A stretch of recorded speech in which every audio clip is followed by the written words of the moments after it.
पवित्र भारत भूमि रे बहु अच्छी अनेक पवित्र नदी सेमानंकर इतिहास एवं महत्व कथा आम मानंको आहुरी गर्वित करिथाए। सेही नदी मानंक मध्यरु आज आम एही वीडियो माध्यम रे जानिबा पवित्र नदी यमुना नदीर गाथा। नमस्कार दर्शक बंधु, मु सुरभि स्वागत करुछि आपनको आम यूट्यूब चैनल प्रभु पादे को। दयाकरी भिडियोटी को शेष पर्यंत देखंतु आ आपनको सहयोग रे आम यूट्यूब चैनल को सब्सक्राइब निश्चित करंतु। भारत वर्ष रे प्रवाहित हेउथिबा पवित्र नदी गंगा, जे कि ब्रह्मदेवଙ୍କ पुत्री। भागीरथीଙ୍କ घोर तप बଳରେ धरापृष्ठ को आसी जुग जुगरु माँ गंगा जनकल्याण करि आसुछंती। माँ गंगाଙ୍କ सान भौणी माँ यमुना। गंगा जलर पवित्रता भली यमुना जलर पवित्रता मध्य बेस अनेक। यमुना नदीर उत्पत्ति उत्तरांचलर यमुनेत्री बरफखंडरू होइअछि। यमुनेत्री स्थलरू उत्पत्ति बा यमुना यमराजଙ୍କ भौणी होइथिबारु तांकर नाम यमुना होइअछि। समुद्र पतनरू यमुना नदीर उत्पत्ति स्थल 6330 मीटर।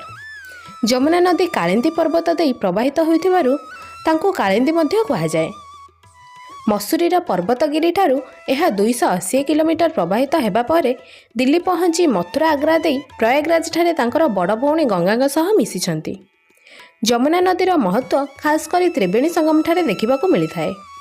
त्रिवेणी संगम को छाड़देले यमुना नदीर महत्व मथुरा वृंदावन रे मध्य रहिअछि। पौराणिक मत अनुଯାयी भगवान कृष्णଙ୍କର बाल्यकाल यमुना कूଳରେ खेलकूदରେ कटिथिला। तेणु यमुना नदी ब्रजमंडल जोगु बेस प्रसिद्ध। कुहाଯାଏ महर्षि असितଙ୍କର आश्रम यमुना नदीर उत्पत्ति स्थल रे रहिअछि। महर्षि असित प्रतिदिन गंगा नदी जाउथिले एवं गंगारे स्नान करिबा परे सेठारु आसी तांकर आश्रम रे वास करुथिले।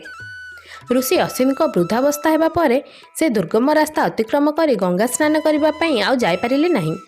तेणु से तांकर जोग बଳରେ माँ गंगाଙ୍କୁ अनुरोध करिथिले एक छोट धारा तांको आश्रम देई प्रवाहित कराइबा पई। माँ गंगा ऋषिଙ୍କ अनुरोधरे एक छोट निर्मल झर तांको आश्रम रे प्रकट कराइथिले, जहा आज मध्य सेठारे देखिबाकू मिलिथाए। माता यमुना यमराजଙ୍କ भौणी अटंती।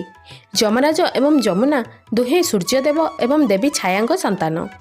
हिंदू धर्म रे यमराजଙ୍କୁ मृत्युर देवता कुहाଯାଉଥିବା बेले यमुना माताଙ୍କୁ मुक्ति प्रदायिनी देवी रूप में पूजा करा जाइथाए। पौराणिक मत अनुଯାयी थरे यमराज यमुना माताଙ୍କ पाखरे जाई पहुँचिले। भाईଙ୍କ आगमन देखि यमुना माता तांको बड़ आदरर सह स्वागत करिथिले। तांको स्वागत करी पाखरे बसाई यमराजଙ୍କୁ टीका चंदन लगाई पुष्प द्वारा अनेक आदर करिथिले। यमराज यह देखि अत्यंत प्रसन्न होइथिले एवं यमुना देवी को कहिथिले, आज मु बहुत प्रसन्न हेली तुम अतिथि सत्कार देखि। प्रथम थर पई देखिली मृत्युर देवता यमଙ୍କୁ केही एते प्रसन्नतार सह स्वागत करुछि। तेणु तुमे आज जहा वर मागिब मु तुमर इच्छा पूर्ण करिबि। यमुना देवी यमराजଙ୍କୁ वररे मागिथिले कि जो प्राणी मोर नदी जल रे स्नान करिब ताकू सीधा मुक्ति मिलिब, ताकू यमदंड भोगिबाकू पड़िबनी। यमराज यह सुनिबा परे कहिले, देख यमुना, एही वर देले संसार रे अन्याय अधर्म बढ़ीजिब। समस्ते पाप करी आसी यमुना जल रे स्नान करी मुक्ति पाइजिबे।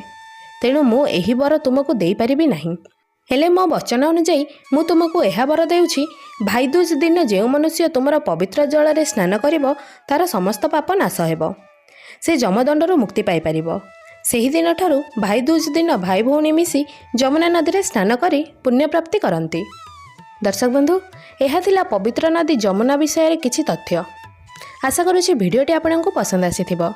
पसंद आसीथिले भिडियोटी को लाइक करी आम यूट्यूब चैनल प्रभु पादे को सब्सक्राइब करने को अनुरोध। धन्यवाद।